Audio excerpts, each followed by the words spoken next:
Apa hukum membaca Quran digital? Quran dulu tidak ada di kertas. Quran itu bukan kertas yang turun melayang-layang. Quran adalah suara. Suara yang didengar oleh Nabi Muhammad.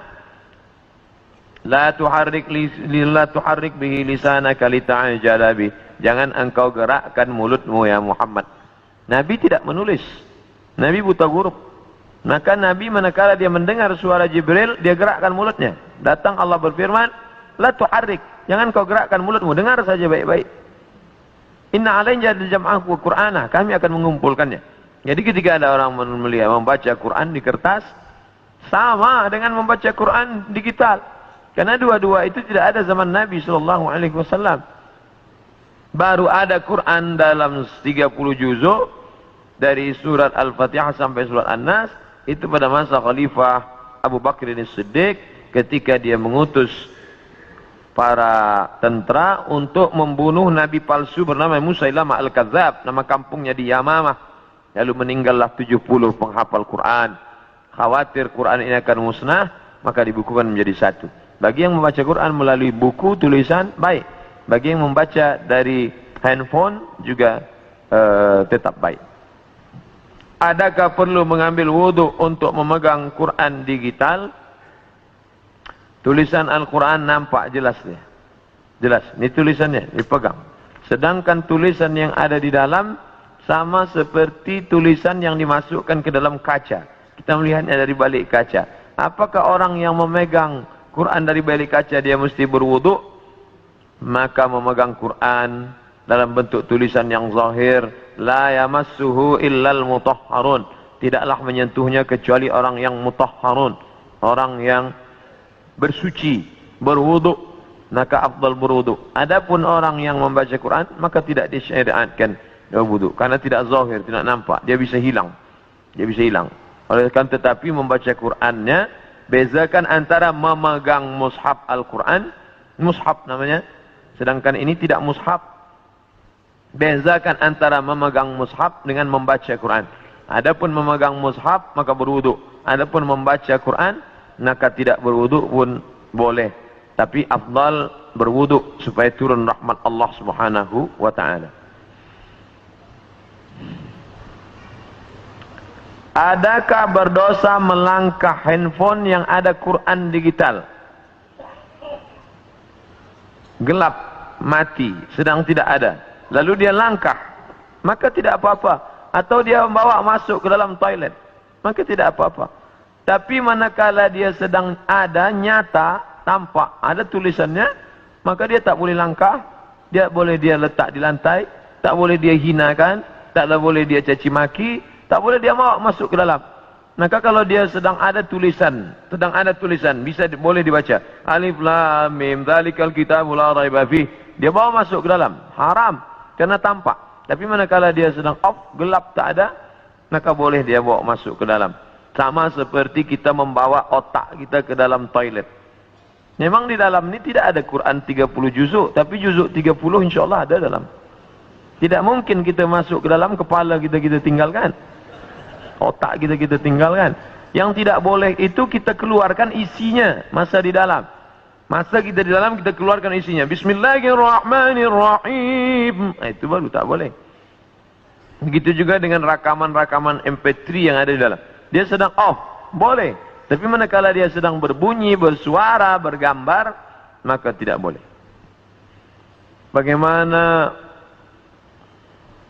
Bagaimana Islam disebarkan dengan kekerasan? Benarkah Islam disebarkan dengan kekerasan perang? Seandainya Islam itu disebarkan dengan perang, maka tidak akan ada Amitabh Bachchan, Sanjay Dutt di India. Kerana Islam dulu punya kekuasaan. Seandainya Islam disebarkan dengan perang, maka tidak akan ada Sping, tidak akan ada Kristian Ortodok di Kaherah. Itu padahal Islam berkuasa di sana. Itu menunjukkan Islam datang menebarkan kerahmatan, kasih sayang. Tidak ada satupun yang terusik, tidak ada telinga yang dipotong, tidak ada mulut yang digunting. Ketika sahabat mengatakan hadza yaumul malhamah, ini hari balas dendam, mari kita balas mereka. Nabi berkata, hadza yaumul marhamah. Ini hari berkasih sayang. Disitulah turun ayat, idza jaa nasrullahi wal fath wa ra'aitan nasa yadkhuluna fi dinillahi afwaja fasabbih bihamdi rabbika wastaghfir innahu kana tawwaba. Berapa tahun Nabi berkuasa? Berapa tahun sahabat berkuasa di Palestina? Mengapa gereja masih tetap berdiri? Mengapa tidak ada mereka yang dibunuh? Itu menunjukkan fitnah bahwa Islam disebarkan dengan kekerasan dan perang. Bagaimana hukum orang Islam mengambil upah membuat tempat ibadah orang kafir? Bersyubhat. Maka tidak boleh. Ini terkait dengan masalah ibadah. Nabi pindah dari kota Makkah menuju Madinah. Penunjuk jalannya itu Ibnu Uraiqid, non muslim. Boleh, tak masalah. Nabi tidak ada gandum. Nabi gadaikan baju besinya, dia pinjam gandum sebanyak 30 sa'. 30 sa', satu sa' 3 kilogram. 3 darab 3, 90. Boleh. Kerana tidak ada mengait dengan ibadah. Tapi kalau sudah terkait dengan ibadah, wala ana abidun ma'abadtum wala antum abiduna ma'abud lakum dinukum waliyadin. Begitu juga tukang emas yang dia buatkan salib sebagai buah rantai, maka dia sudah masuk dalam ibadah. Jangan sampai ibadah tidak ada barokah rezeki dan na'udzubillah mengalir dosanya. Apa hukum bekerja di bank konvensional? Bukan bank Islam, bukan Islamic bank. Riba. La'anallahu akilar riba. Allah melaknat yang makan riba. Wa mukilahu, orang yang diberi makan riba. Wa katibahu, pegawai kaki tangan yang menulis mencatatnya. Wa syahidaihi, 2 orang yang menjadi saksinya. Kulluhum sawa, mereka itu hukumnya sama semua. Bolehkah guna hadis Rasul untuk promosi perubatan Islam? Boleh. Al-Bazinja, boleh. Dia baca habbatus sauda sifaun mungkil lidah. Lagi yang jual habbas sauda, lalu dia tulis besar-besar, habbatus sauda sifaun mungkil lidah. Habbas sauda obat dari segala macam penyakit. Boleh. Hijamah, bekam, pengobatan cara Nabi SAW. Bahkan ada satu kitab khusus, Tib Nabawi, pengobatan cara Nabi. Boleh. Tapi tak boleh dia tulis Al-Bazinjan syifaun min kulli da', terong obat dari segala macam penyakit. Hadis palsu. Siapa yang membuat? Tukang jual terong. Ya halal. Bolehkah ambil upah daripada perkhidmatan ini? Boleh. Mana dalilnya? Ketika sahabat Nabi datang berjumpa dengan Nabi, ya Rasulullah, ya kami baru saja musafir. Terus dalam masa musafir itu ada kepala suku yang dia sakit. Dia panggil kami untuk bacakan doa. Lalu saya bacakan Fatihah. Saya bacakan Fatihah, dia sembuh dari penyakitnya. Dia bagi kami 30 ekor kambing. Mereka bawa 30 ekor kambing itu ke Madinah. Mereka ceritakan ke Nabi dan Nabi membenarkan. Itu dalil boleh mengambil upah daripada perubatan. Karena Nabi membolehkan upah daripada ruqyah. Akhir zaman ada 73 firqah. Hanya satu yang benar. Apakah yang benar itu? Nabi menjawab. Bukan jawaban dari saya. Apakah firqah yang benar itu? Ma'ana alaihi wa ashabi. Jalan yang ditempuh oleh aku dan sahabat-sahabatku. Apa itu? Ahlus sunnah wal jamaah. Jalan yang ditempuh oleh aku, Nabi. Wa ashabi dan sahabat-sahabatku. Kita alhamdulillah masih menempuh jalan yang ditempuh oleh Nabi dan sahabat-sahabat Nabi. Ini jalan Nabi, ini jalan sahabat Nabi, ini jalan kita. Kita masih ahlus sunnah wal jamaah. Kita masih solat zuhur, berarti kita masih ahlus sunnah. Ada orang tak solat zuhur, ada. Dia pejam mata, dia kata solat batin saja cukup. Bukan ahlus sunnah wal jamaah. Kita masih memutuskan perkara dengan bermusyawarat. Wa amruhum syura bainahum. Ada orang yang tak penting musyawarat, bukan ahlus sunnah wal jamaah.